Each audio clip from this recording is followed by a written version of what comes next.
এত সুন্দর একটা মেয়ে নিজে থেকেই এই দুনিয়া ছেড়ে চলে গেলেন। দেখেন আজকে তাকে নিয়ে অনেক নিউজ হচ্ছে, অনেকেই শোক প্রকাশ করছে, কিন্তু কেউ কি কোনোদিন জানতে চেয়েছে যে সারা, তোমার মনের কষ্টটা আসলে কি? আমাকে একটু খুলে বলো, বা তোমার সমস্যাটা কোথায়? আসো, বসি, কথা বলি, একটা সমাধান করি। বিপদে আমরা সবাই থাকি, কিন্তু জানেন অনেকে আছে শুধু বিপদের কথা শুনতে পছন্দ করে, মনে মনে খুশি হয়। এজন্য এখন না আমি আর কাউকে আমার সমস্যার কথা বলাই বাদ দিয়ে দিছি।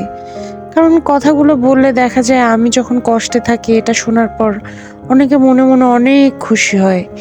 আবার আমি যখন অনেক সুখে থাকি মনে মনে অনেকে দুঃখ পায়। তারা ভাব দেখায় যে না, আমার সুখে তারা অনেক সুখী, কিন্তু আদতে তা হয় না। আমি এখন মানুষের সাথে কথা বলা অনেক কমায় দিছি। বন্ধু বান্ধব ফ্রেন্ড সার্কেল অনেক গুটায় নিছি, কারণ আসলে দিন শেষে নিজের কষ্টটা না নিজেকে বয়ে বেড়াতে হয়। আমি জানি না এই আপুটার কি কষ্ট ছিল, ক্যারিয়ারে এত স্টাবলিশ, এত সুন্দর। তিনি কিন্তু এই যে বন্যার্তদের জন্য অনেক টাকা কালেক্ট করছিলেন, এবং এই যে ছাত্র আন্দোলন আন্দোলন হলো সেটার সাথে তিনি সরাসরি সম্পৃক্ত ছিলেন। ওদিকে সজীব ওয়াজেদ জয় আবার দেখলাম এটা নিয়ে স্ট্যাটাস দিল, এটাকে রাজনৈতিক দিকে ধাবিত করার একটা প্রয়াস চালালো। এগুলো আমার কাছে খুবই এরকম একটা সিচুয়েশনে এটাকে এরকম পলিটিক্যাল দিকে নিয়ে যাওয়াটা আমার কাছে খুবই নিচু মানসিকতার মনে হয়েছে। আমি আপুটার জন্য দোয়া করি। দুনিয়াতে তো তিনি অনেক কষ্ট পেয়েছেন বলেই তিনি নিজের ইচ্ছায় চলে গেলেন।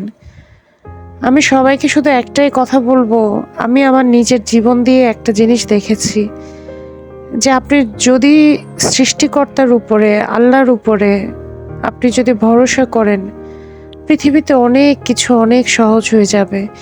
আমরা যখন জন্মগ্রহণ করছি আমাদের জন্মটা কিন্তু অনেক কষ্টের ভিতর দিয়ে হয়েছে। অনেক কষ্ট করে মায়ের পেট দিয়ে আমরা বের হয়েছি। আল্লাহ তখনই মানুষকে বুঝাই দিছে যে এই পৃথিবীটা তোমার জন্য সহজ কোনো জায়গা না। তুমি এখানে আসছোই কষ্ট করতে, এখানে তোমাকে টিকে থাকতে হবে, কষ্ট করতে হবে। তোমাকে এখানে পাঠাইছি আমি আমার ইবাদত করার জন্য। আমি তোমার পরীক্ষা নিব জান মাল বিভিন্ন জিনিসের ক্ষয়ক্ষতির মাধ্যমে। তো কেন মানুষ এত এরকম সিদ্ধান্ত নেয়? এই দুনিয়াতে আমরা আসছি কেন? এই জিনিসটা যদি আমরা একবার শুধু চিন্তা করি, অনেক কিছু সহজ হয়ে যায়। আমার যে জীবন, আমার যে প্রাণ, এটার মালিক তো আমি না, এটার মালিক তো আমার সৃষ্টিকর্তা। এটার উপরে হক তো তার। তিনিই সিদ্ধান্ত নেবেন কখন আমাদেরকে দুনিয়া ছেড়ে চলে যেতে হবে। কিন্তু এই যে নিজে নিজে সিদ্ধান্তটা নিয়ে ফেলি, আবেগের উপরে কন্ট্রোল না থাকার কারণে, হয়তোবা সৃষ্টিকর্তার উপরে অত প্রবল বিশ্বাস না থাকার কারণে আমরা অনেকেই অনেক সময় বলি যে সব ঠিক হয়ে যাবে। আসলে আমি জানি সব কোনোদিনই ঠিক হয় না, কোনোদিনই ঠিক হয় না, কিন্তু এটা যদি মেনে নিয়েই চলা যায় যে হ্যাঁ আসলেই পৃথিবীতে কোনো কিছুই ঠিক হয় না, কোনো দিনই ঠিক হয় না। যখন সুখে থাকি তখন মনে হয় যে না, এই সামনে আবার দুঃখ আসতেছে। আবার যখন দুঃখে থাকি তখন মনে হয় যে না, বেটার ডেজ আর কামিং। তো সবারই উচিত একটু সহনশীল হওয়া, একটু ধৈর্য ধরা। মানুষের কোনো কষ্টই চিরস্থায়ী না, মানুষের কোনো সুখই দীর্ঘস্থায়ী না। মানুষকে কষ্ট করতে হবে, এটা মেনে নিয়েই জীবনে চলতে হবে। এটাকে যারা ইগনোর করে তারাই হেরে যায়। রেহানুমা আপু মারা গিয়েছেন, তার জন্য সমবেদনা জানাচ্ছি। সমব্যথী না, সমবেদনা জানাচ্ছি। এটা ছাড়া আসলে এখন আর কিছুই করার নাই। এরকম সিদ্ধান্ত নেওয়ার আগে দুইবার চিন্তা করবেন, যে দিন শেষে এতে নিজেরই ক্ষতি। বিশ্বাস করেন এই দুনিয়াতে আর কারো কিচ্ছু যায় আসবে না।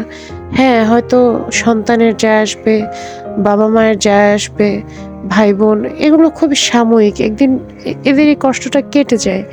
কিন্তু আপনি দুনিয়াতে আসছিলেন, আল্লাহ আপনাকে কিছু দায়িত্ব দিয়ে পাঠিয়েছিলেন, সেগুলো পালন না করেই চলে গেলেন। অনেক সুখ হয়তো সামনে ছিল, সেই সুন্দর সুখগুলো না উপভোগ করেই চলে গেলেন। এটাই সবচেয়ে কষ্টের।